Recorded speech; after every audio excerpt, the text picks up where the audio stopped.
Welcome to Goat Island. I'm your host, the Big Ka Huzzi, and this is your weekly sports. And this is Back the Boys, our new team sports segment covering the fixtures across our top group sports like football and rugby. And before we get into this week's games, let's just make a few things clear about how we do things over here. For football, there's two types we support. First up, the best league in the world when it comes to clubs, and you already know we're talking about the Premier League. That's where our goats, the Reds, Liverpool FC, are holding it down as current champions. Then there's international footy, which doesn't really happen that often, but when it does, we don't just back one nation. Nah. We got Spain as our top dogs, boyhood favorite. Then Brazil, straight up heritage and flair. Egypt, because South Africa's never making the World Cup game. Unless they let us host the second time, so we needed a continental team to hold it down in our nation's absence. And then Germany, which TBH is just because my sister's boyfriend is German, and I mean, he's so fucking weird, but we can't help but love him. We love him for her, so yeah, they get a pass. When it comes to club rugby, we only follow one tournament, the United Rugby Championship, or URC. And obviously, our guys for club rugby are the Stormers. Why? Because we support local. And like they say, local is lekker. But now, international rugby, that's where it gets deep. We got two teams we ride with. If you didn't know, it's the All Blacks and the Springboks. The great Jonah Lomu, All Blacks legend, was at my first birthday party in New Zealand. Half of my family's over there. Got a whole bunch of islander cousins. And I mean, the island has always felt like a home away from home, so you get why we back the All Blacks, right? And then of course, the Springboks, South Africa's finest. We never really planned to back them, not with our deep New Zealand connection and the legendary rivalry, but listen, the team keeps being undeniable, just straight up GOAT status. And look at all the country, man. You know, we've got Strongman of the Year, UFC middleweight champ, reigning World Cup champions. That patriotism, it's kicking in. Also, the channel's called Goat Island for a reason. And for those of you who fail Afrikaans, Springbok literally means jumping goat. So, yeah. We back the box too. And if you don't like that we support both New Zealand and South Africa, well, that's great for you, but you better respect it. Because unlike most of you out here supporting teams for vibes, for nonsense, or because you heard about apartheid, but you were born in 2000s, you just can go and focus on yourself. Danko. Now, this week we've only got two matches to talk about. Both rugby, both international test matches, both teams we love. Let's start with the Boca. The boys have a match against Italia this Saturday, the 5th of July, with kickoff at 5:10 to start the evening, right? And it's happening at Loftus Stadium, right here in this one-of-a-kind country of ours, SA. Then the All Blacks. They are facing France, also Saturday the 5th of July, with kickoff at just 9:05 in the morning. So yeah, get your morning coffee ready. Match is going down in Dunedin in Aotearoa, New Zealand. And this one, we've got to call it because one of our teams is facing another top 5 ranked rugby nation, France, sitting at number 4 right now. So the big question, do we think the All Blacks are going to get the W? For sure, bro. Because we back the boys, damn it.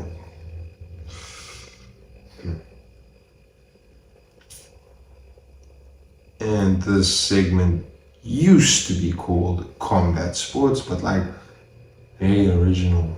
I know. We thought about naming it Fight Club, but you know the rules. Also, fuck boxing. We canceled that shit. From now on, this segment is just for MMA. And not all MMA either. This is Goat Island, and we don't have room for amateurs. It's UFC only, baby. Big changes, big focus, only what matters. So, fighters, ready? Now, before we get into the predictions and matchups, there's one fighter who clearly wasn't, because Charles Oliveira, he wasn't ready. I mean, we'll get into the results in a second, but Ilya 2 bouts is real. The guy said what he was gonna do, celebrated the night before, like he already knew, and then went out there and flatlined Oliveira in the first round. Not TKO, not the ref jumping in, I'm talking about KO. Man folded like a deck chair at a beach club. Look, he's got the God squad humble assassin energy of Khabib, but the slick mouth sniper accuracy, and watch this swagger of prime McGregor. But don't get it twisted, this ain't a 2.0 of anything. This is a 1 of 1. That's 3 fights, 3 legends, 3 bodies across 2 divisions. Gracias, El Matador. Let's fucking go. Okay, bet. And we know you love your parlays and checking the odds. So when it comes to UFC picks, this part of the segment might just be better than your bookie. It's the end of June, which means it's time to check the receipts for our fight night of the month. We called UFC Baku, and in the co-main event, Rafael Fiziev picked up the W just like we called it, even if the TKO didn't land. And in the main event, Khalil Roundtree picked up the W. We did say he'd stop here, but he still got it done in the decision. And then the big one of the month, UFC 317, the first fight on the card, Felipe Lima versus Peyton Tavolt. This one we didn't get right, but you can't win them all. Next, Beneil Dariush versus Renato Moicano, and we got it on the money with Beneil Dariush picking up the W.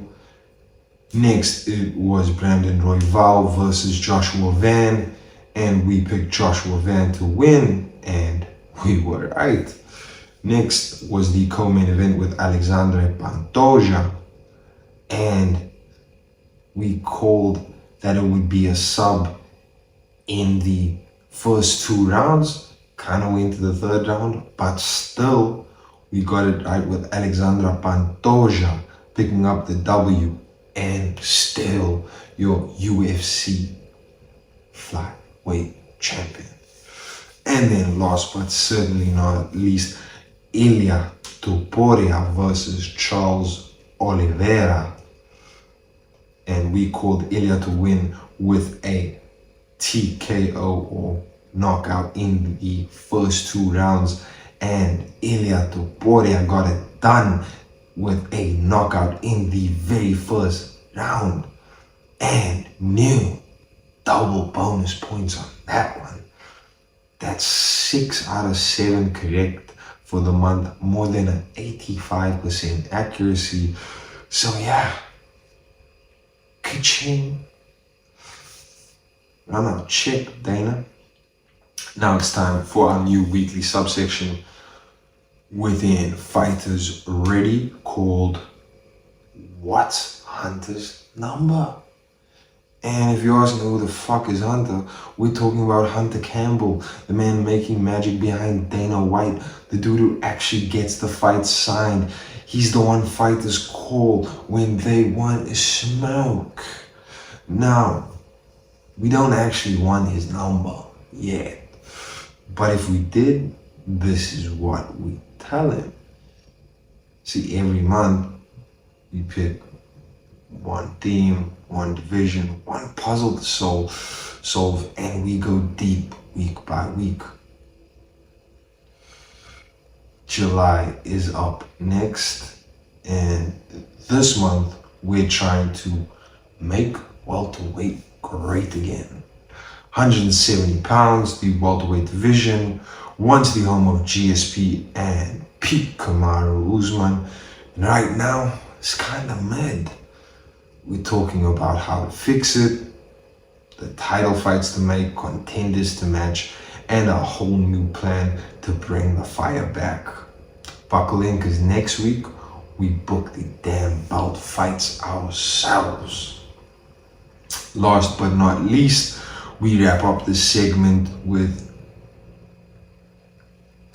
our version in the UFC of What If, or as we call it on Goat Island, if, buts, and maybes. Now listen, I know Scousers like Paddy the Batty don't do if, buts, and maybes, but we do. This is our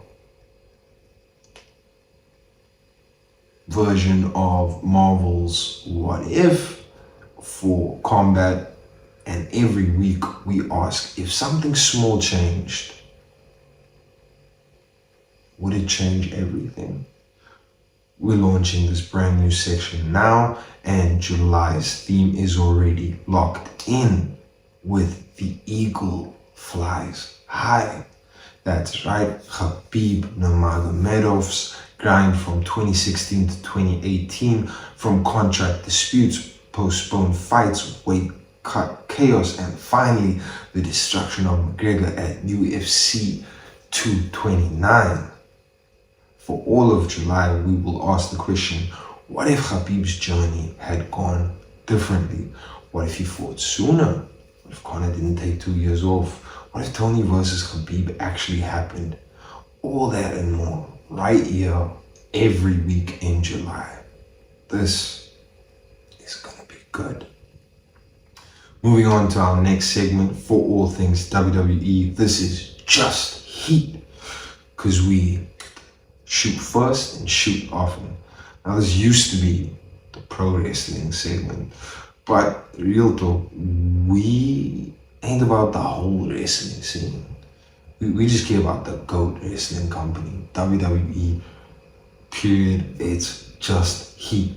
At the start and end of every month, we'll be calling the draw, where we predict the top matches on the first week of the month, and then check how well we called it on the last week. And this month, we had bangers at Night of Champions. We said Cody Rhodes would win the King of the Ring final against Randy Orton. Damn straight, we called that shit perfectly. But the United States Championship match, we were wrong. Solo Sikoa took the belt off Jacob Fatu. Hey, nobody's perfect, but we bounced back hard. Then Jade Cargill versus Asuka for the Queen of the Ring. Boom. Jade walked out the winner like we said. call us Big Sean because we just bounced back. And the main event, John Cena versus CM Punk for the undisputed WWE Championship. Big match. John held on to his title. No DQ shenanigans. We called it like we had John Cena on speed dial. Phone calls straight to the champ himself. When you call the draw so hard, they pick up the phone. And that's calling the draw every damn month for the biggest PLE that WWE has to offer. Now, since this is GOAT Island, we gotta talk about the best of WWE. And that's our new approach to WWE. Who's the GOAT? Every week has a set theme and the categories will be random. This week, the final week of June. So the theme is Here Comes the Money. The best of WWE since TKO's takeover. The question, what's the best storyline finish of WWE since TKO took over?